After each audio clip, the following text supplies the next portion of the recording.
Hello, আসসালামু আলাইকুম বন্ধুরা। আজকে আমরা রান্না কি শিখব?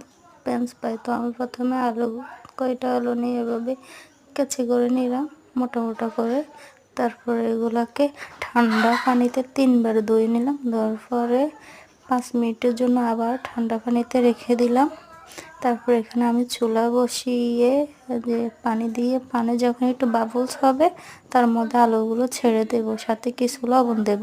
তো এগুলো যখন ব্লক চলে আসবে তখন আমি 2-3 মিনিট রেখে আবার ঢেলে নেব। ঢেলে নেওয়ার পর এগুলো ঠান্ডা হওয়ার জন্য একটা প্লেটে রেখে দেব। প্লেটে রেখে ঠান্ডা হওয়ার জন্য ফ্রিজে প্রায় 10 মিনিটের মতো রেখে দেব। তো রেখে দেওয়ার পরে এখানে আমি একটা কড়াই বসিয়ে দিলাম। বসিয়ে এখানে পরিমাণ মতো তেল দিয়ে দিলাম। তেলটা যখন মিডিয়াম গরম হবে তখন ওই যে ঠান্ডা করার জন্য ওগুলো তেলে ভেজে নেব। হালকা আছে ভেজে নেব 3-4 মিনিটের মতো।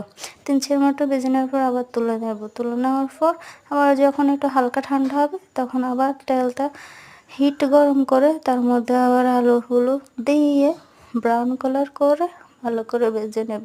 এই যে ভেজে নেওয়ার পর হয়ে গেল ফ্রেঞ্চ ফ্রাই। তো তোমরা এভাবে বাসায় ট্রাই করতে পারো। তো সবাই ভালো থাকো। আসসালামু আলাইকুম।